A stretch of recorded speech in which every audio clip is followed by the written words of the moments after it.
Searching for information on roof repairs? This roof leaks during the snowy part of winter and during storms in the summer, certainly due to poor flashing. The soffit that meets the roof is one of the toughest areas to waterproof. In the photo, you can still see signs of an ice dam. An ice dam occurs when snow melts and the water freezes when it hits the colder edges of your roof.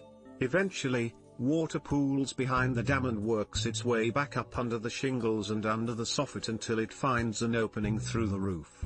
The solution begins with good flashing, since this should stop leaks from rainfall and might stop the leaks from ice dams as well.